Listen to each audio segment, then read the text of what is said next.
We have seats to the left in the wings. Come on in. The program is beginning.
On behalf of the Hebron Academy chapter of the Cum Laude Society, I would like to extend a warm welcome to the students, the faculty, the parents, so good to have parents here, the members of the Board of Trustees, and most importantly, the soon-to-be inducted members of the Cum Laude Society.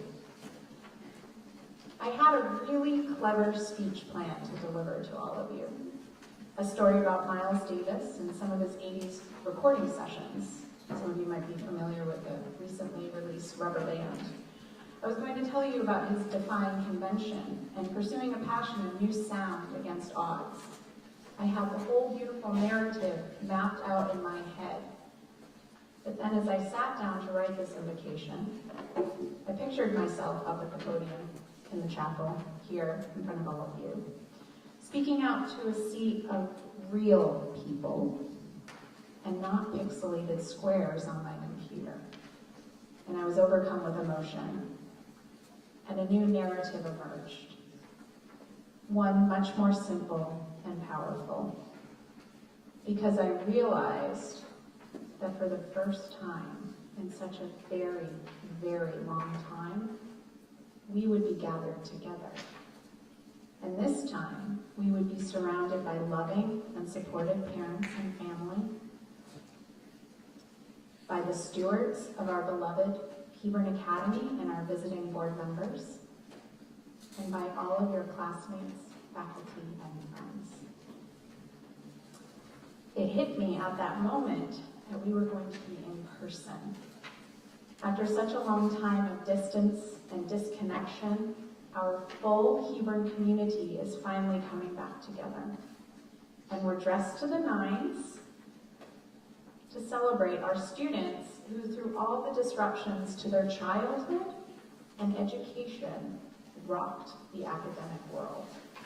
And the power and privilege of our being able to gather live to commend these extraordinary young people and their scholarly achievements feels nothing short of a miracle, but really it's science. It has been, and still is, a long road through this pandemic. But here we are, shoulder to shoulder, with so many generations and supporters of this place back together. And what better way to move into the light that is to come than to celebrate these hardworking, curious, dedicated, and brilliant young people and the community that nurtured them. Thank you.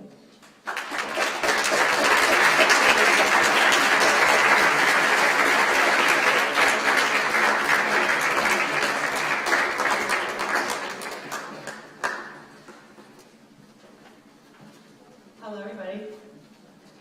Thank you, Dr. Swinton. Congratulations to the inductees and their parents. You heard Dr. Swinton talk about being together, and I want to talk a little bit about scholarship. We all understand that a scholar is a person of learning, someone who seeks knowledge for the sake of learning. In my mind, a scholar is someone who also possesses a sense of humility. To be a scholar it also means that you know what you don't know.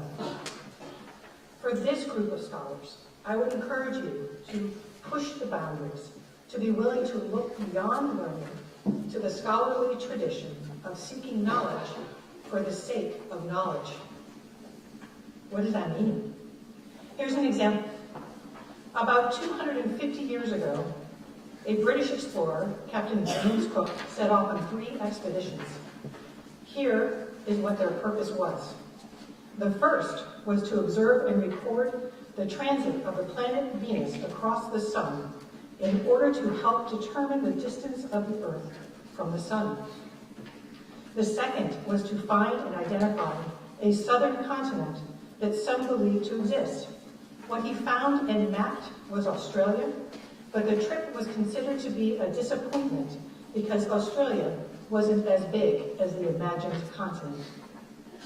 The third and last voyage, which came to a bad end, Cook's principal goal was to locate the Northwest Passage around the American continent.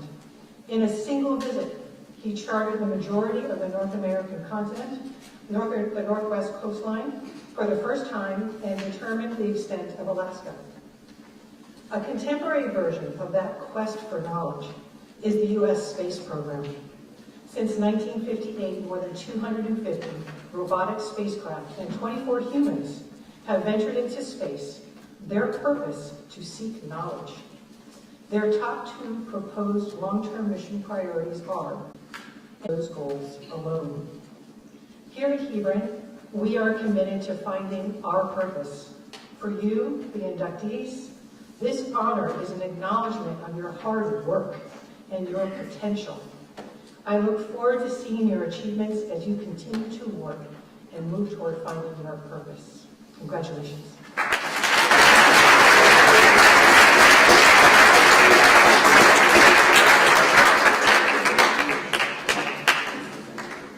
Hello.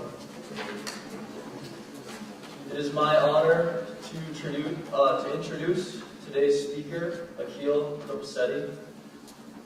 I had the honor of getting to know Akil during our time at Middlebury, where I was studying economics, and he was studying neuroscience and political science.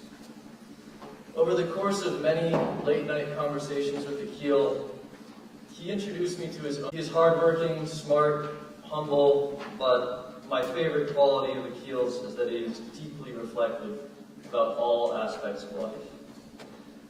I hope that your brief encounter today will leave you with a similar impact on your worldview as he has had on my own, and that you might leave this room a little bit more introspective than you came to.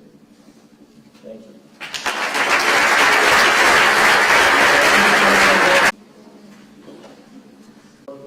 And the school's Cum Laude Society for this invitation. An air that is light and bright with the weight of all of your incredible successes. I am here, very simply, to celebrate you all.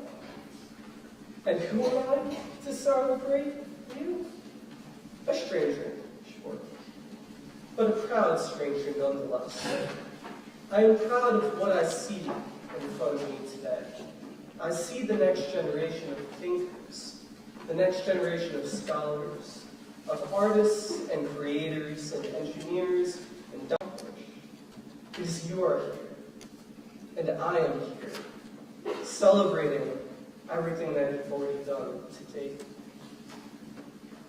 I am incredibly honored to stand in front of you all and be able to speak at the celebration for the Cum Laude Society Induction Ceremony, as well as to the entire student body that's here at our school, I guess, at large. To be here, all of you, Cum Laude scholars, and all the other students, every single one of you worked tirelessly. You toiled. You absolutely toiled. You worked long, long nights, coming back to your room late evening, your muscles aching after a long practice, and you continued to work. You worked for another 7 hours. You wrote, you read, studied, you discussed, you You were on PowerPoints and Excel and Word and whatever it may be, you worked. And then it's 2 a.m. and you have to wake up in another 5 hours and continue it all again. Study, read, write, practice. What is astounding is all of you have achieved this excellence in a manner that is replicable. You do it on a daily basis, irrespective of what you're contending with. So first and foremost, I want all the students here to sit back and breathe. Do that while everyone else here applauses you preemptively, sure, but gives you a round of applause for everything that you've accomplished. So please.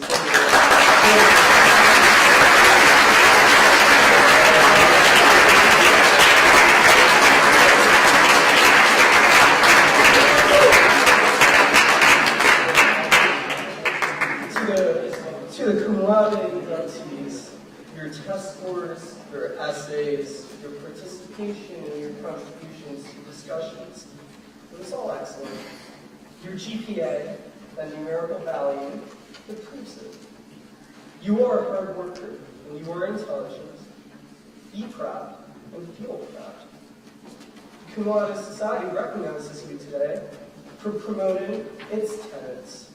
You upheld excellence. You upheld justice, and you upheld honor. The caveat being, as measured by your academic achievements. My key point for everyone here today is this.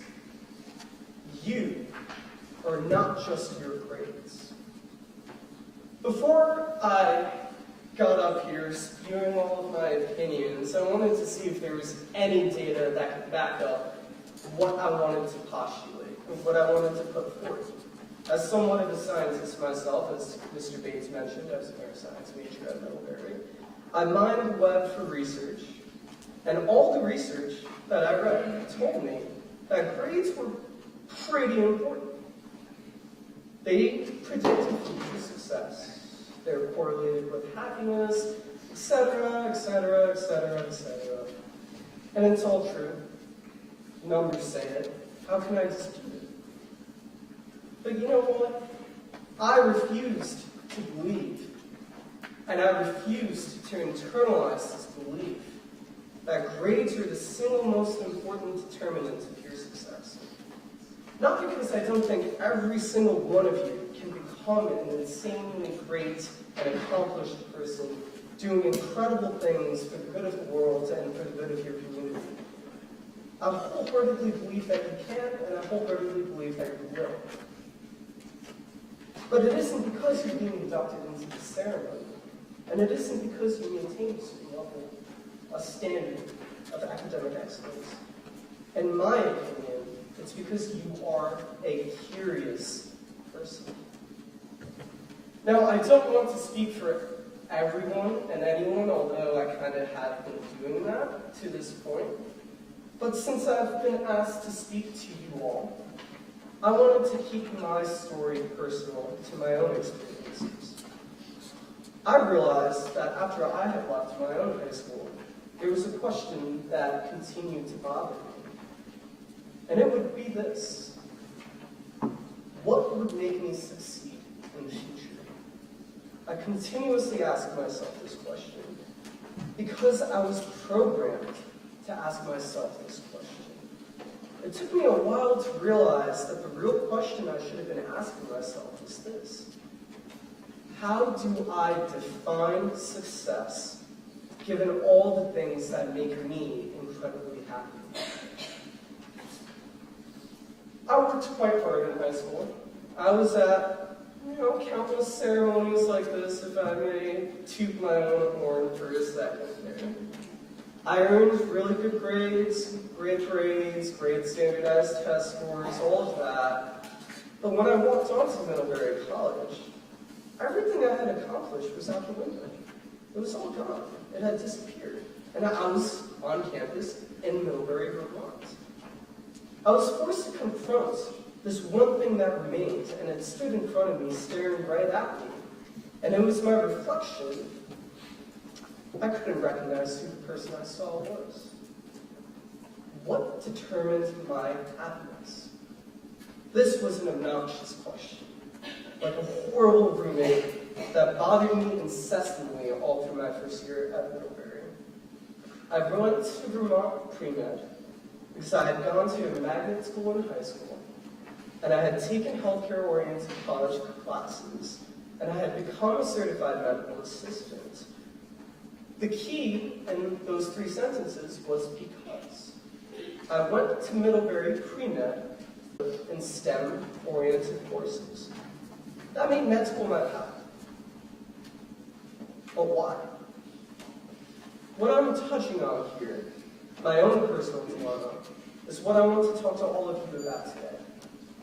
Because when I found out I was given this opportunity to speak to you all, I felt myself slipping into an old practice. It was the practice of viewing an opportunity as a task, and then feeling a crippling sense of anxiety over this scary, intimidating task. I sat in your seats. I know how boring these things can be. I know that probably 50% of you are not listening to what I'm saying, and that's totally fine, because that's the way things go. But that stressed me out a lot, and I felt a pressure and anxiety that rivaled the night before the first time I took my SATs, or the night before my first midterm in college. I felt this anxiety that rivals the anxiety I feel when I know my performance is going to be judged. Judged, especially by a number, a numerical value. I recognize that me reverting back to this toxic state of mind, this crippling anxiety I felt when trying to write this, sitting in front of my computer, staring at a blank, black screen with no words on it, I realized that this sensation, it was a gift. I had been given a gift. It was a gift for me to revert back into the mental state that I believe all of you are quite familiar with. This apprehension, this doubt. Did I study enough? Did I research enough? Did I do it enough? Will I be the best that I can be there enough? All of these questions crept into my head. And I was so far removed from these questions. College gave me the opportunity to begin a decoupling of sorts, a quite literal breakup from this toxic relationship I was subsumed in with the anxiety over the numerical judgment of my performance. It took this for me to step away from that toxic relationship. A deep, deep stare at myself in the mirror, this version of myself that I did not recognize. It might as well just been my GPA, and a conversation with that reflection. While freaking out, attempting to write this, I realized that that conversation is what I wanted to have with you all today. In the celebrations of your past accomplishments and the decisions of what your future once will be, there will be a moment when you ask yourself, why did I do what I did? And the conversation that follows will be something like this. At least it was for me. Okay, Akil, you're at Middlebury. Good job. What now? Well, I guess I'm a hard worker, and I got good grades in science-related things, so okay, that kind of makes sense. But why? What do you want to work towards, and why science? Why is that the end? And I could not answer this question, no matter how difficult I tried to come up with a solution to this quandary. I could not answer it. So what do? Like a good student, I did a boatload of research on all these different jobs that existed in the world, and I thought that I could solve it. I could figure it out using me. That studying was worthless. It was useless. It wasn't working, and it wasn't helping, and I could not figure out what I wanted to do. Did I want to be a screenwriter or a surgeon? Or an aeronautical engineer or an architect?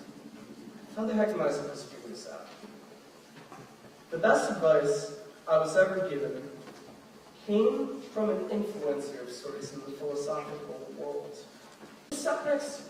He saw I was stressed out. He saw I was in angst.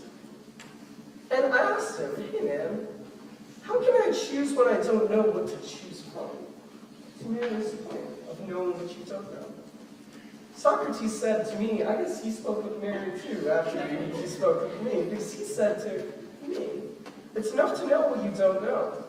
If anything, knowing what you don't know is a true mark of wisdom, of intellect. I thanked him for his advice. It was a bit indecipherable to me. And then I hit up my other friend Wikipedia to get a somewhat of a simpler explanation of this philosophy he was trying to convey to me. And I got this. I realized that knowledge, intellect, in its best form, is an understanding of one's own limitations. All the things you do not know, and all the things that are there just for your taking, for your curiosity and for your interest. I went back to Socrates right before I came here, actually, and I said to him, by the name of Stanley. You might know him as Stanley Kubrick, but I'm on a first-name basis, so Socrates and Stanley. And Stanley, as many of you know, is renowned for his vision. He created lush and mythical worlds vibrant with colors and sounds and emotions and fears. He created worlds that appeared more real than reality itself. And he said this, I think the big mistake in schools is trying to teach children anything, and by using fear as the basic motivation. Fear of getting failing grades, fear of not staying in your class. Interest can produce learning on a scale compared to fear as a nuclear explosion to a firecracker. I'm going to give that quote a moment because it's pretty scandalous given the nature of this affair, and I recognize that someone should have potentially told me to read the room. I was expecting more of a laugh there, but I will thank you very much. Tough crowd, yeah. But I was told by Socrates that I had to give this to you, so I did. Because it is something that I wish I heard when I was sitting where you are today. I recognized that I was not an interested learner. I was a learner because I was being graded on being a learner. That's what I was interested in. It took a long conversation with myself to remedy that. I want to pause here to make something abundantly clear to all of you. I'm not telling you that the grades you have earned tough truths of life. But I was an athlete, and basketball was my first love. I gave everything to the sport, my time, my labor, my passion, my commitment. My freshman year in high school, I came into tryouts focused, and I had a goal. I'm going to start on my journey to 1,000 points. I wasn't going to play on the freshman team. I was going to play on the JV team, and better yet, I was going to start. I worked very hard to prepare. And it paid off. I was inserted into the starting lineup for my JV team 5 games into the season.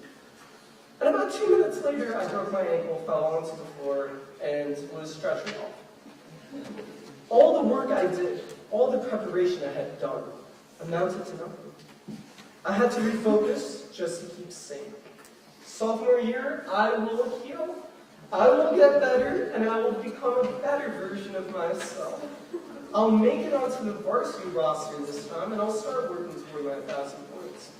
I worked very hard to prepare again, and it paid off. I was a bench rider on the varsity roster, not getting too much minutes, but I was going to get the letter, so I was pretty content with myself.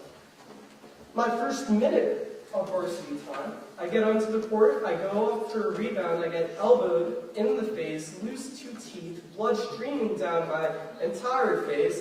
I again go to the hospital and my season is done. Alright, I was very angry, upset, frustrated, all the synonyms that I'm not going to say in this forum came into my mind, right? But I had to refocus. I had to refocus again just to keep sane again. Junior year, man. I'll heal, I'll get back to being myself, and I'll be better. I'll be in the starting five, and I might not hit 1,000 points, but, you know, I can work toward it. I worked very hard, and it all paid off again. First team reps, first Saturday morning practice, I break the same ankle. Go to the hospital again. Everything I had worked toward, again, robbed, taken from me. I had one last chance to refocus, man. One more year to refocus. Senior year. Start and play the whole thing. That was my only goal. Score as much as you can or as little as you can. Just stay on the court, Akil. Third week of practice, I get into a massive car accident. It's an 8-car pileup on the New Jersey Turnpike. I was car 3, so I had a nice front, Jeep to the front and a massive truck to the back. And I had a horrible concussion. That was it. It was done. The issue was, at that point, there was nothing to refocus on anymore. There were no more goals. My high school career had come to an end before it had even begun. And that number, 1,000 points, totally unreachable. I was frustrated and in pain because I never performed. But what I failed to recognize, as I hope you all realize, is that oftentimes the performance is secondary to the preparation. We remember those moments preparing for the performance, oftentimes more than we do the performance itself. Your late-night study sessions with your friends, the jokes you told one another to keep each other up late at night, that spot in the library where the light shines just perfectly, waiting you and just you to go write your essay. I think about all those moments with my friends on the court, early morning practices fueled by Dunkin' Donuts, Buffalo Wild Wings after wins and losses, bus ride rap battles, and that first squeak of my brand new Kobe's hitting the hardwood, the one I had waited in line for with my mom for 3 hours that rainy November day sometime in 2013. If all I focused on was the grade of my performance, the statistic, then none of these memories would matter. If all I remembered is the numerical value of my hard work, then my hard work amounted to nothing. I remember these moments because they mattered, because they were moments of genuine passion. To Kubrick's point, these were moments where genuine interest created a passion to learn my craft of basketball. The numbers never really mattered. This is the issue with numbers. They mean everything and nothing. I challenge all of you to look at your reflection and not see a number. Wear this pin that you've been given as that, a pin. And you see it in your reflection. But what you should see the most is the smile that you have on your face. The feeling of satisfaction you have in your chest. You to paint this vision that you have for how something should be and how something ought to be. Change the world. Go be a hero. But only if you want to, and only if it keeps you curious. Be proud of being a student. Be proud of being inducted into this prestigious society. Live up to the tenets of its founder, justice, honor. But stay curious, even when it becomes hard. It is the greatest gift you can be given. Stay guided by passion, even when it seems to wane. It is your only North Star. Judge yourself not by your grades, but by your interests and your passions for those interests. Judge yourself by your empathy and your curiosity, your emotional intelligence, not just your intellectual accomplishments. If you do this, you will find happiness, some form of it, and it'll be different for all of you. And maybe it's the same thing you've always wanted to do. Maybe it's not. Maybe it's calligraphy. Maybe it is wild Alaskan salmon fishing. Whatever your happiness is, whatever your happiness becomes, I hope that one day, if you remember me in this moment and the past however long that I spoke to all of you, If you remember any of this, I hope one day you find me so that you can share with me what that happiness became for you. And with that, what I would say is an 84, maybe a B effort in terms of all of these scholarly standards of all of you guys. I shall cease my diatribe. Thank you again, Mr. Bates, Mr. Wonderful in the history department, Cum Laude Society, parents, administrators, esteemed trustees, and alum. I really do appreciate this. Thank you.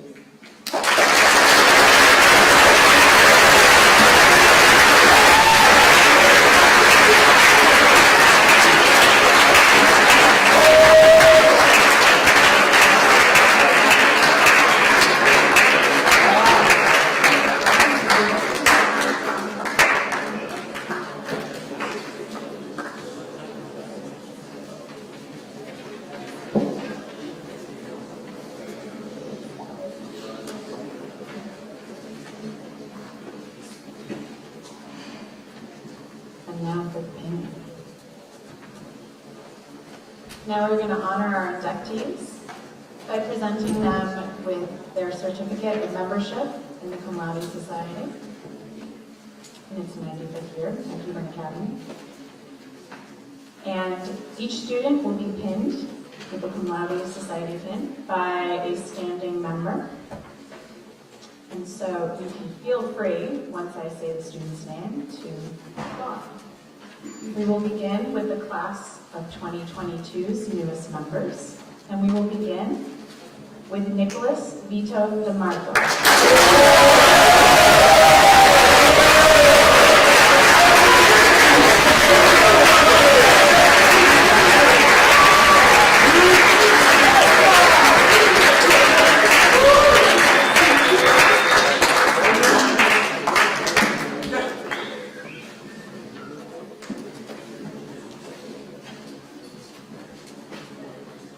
Sean Daniel Gleason.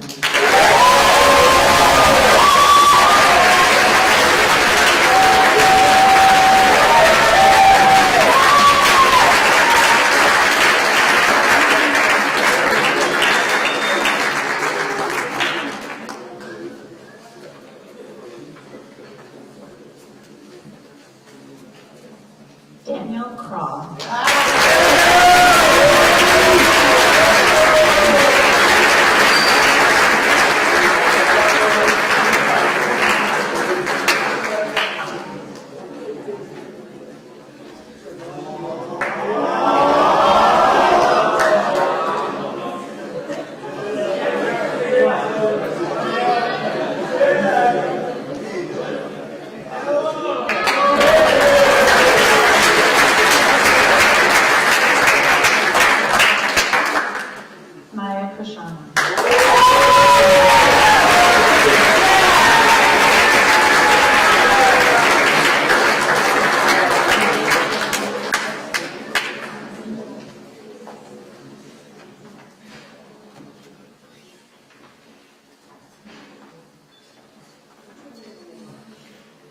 They're really awful.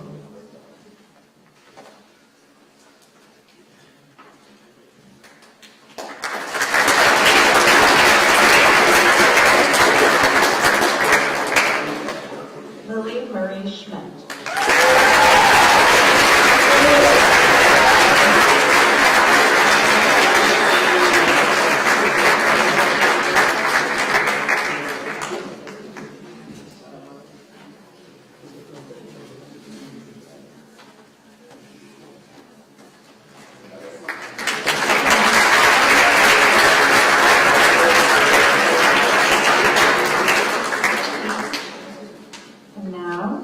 For the first round of the class of 2023, Nola Grace Goodwin.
A round of applause for our first.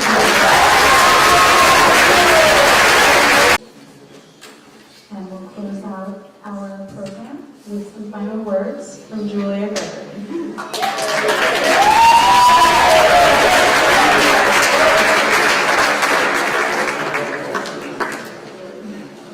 Good afternoon, everyone. Throughout life, we are faced with adversity. We experience a change, and we must do our best to adapt to it. The pandemic forced everyone to face change. For us students, our entire form of education was altered. Zoom became a household name, and we were expected to learn complex topics through a screen. Every day, we had to find motivation to not only log onto our computers, but to remain engaged and shut out distractions. I am proud of the resilience shown by the students honored here who looked this seemingly insurmountable challenge to our learning in the eye and kept pushing. Today, we have honored this hard work and dedication to our learning. Today, we step out from behind our screens and into a bright future knowing that we are strong, educated, and persevere through the dark. George Harrison described how I've been feeling perfectly with this piece. Here comes the sun. Here comes the sun, and I say it's all right. Little darling, it's been a long, cold, lonely winter. Little darling, it seems like years since it's been here. Here comes the sun, and I say it's all right. Little darling, the smile is returning to the faces. Little darling, it seems like years since it's been here. Here comes the sun, and I say it's all right. Sun, sun, sun, here it comes. Little darling, I feel that ice is slowly melting. Little darling, it seems like years since it's been clear. Here comes the sun, and I say it's all right. It's all right. Thank you all for coming, and have a lovely afternoon.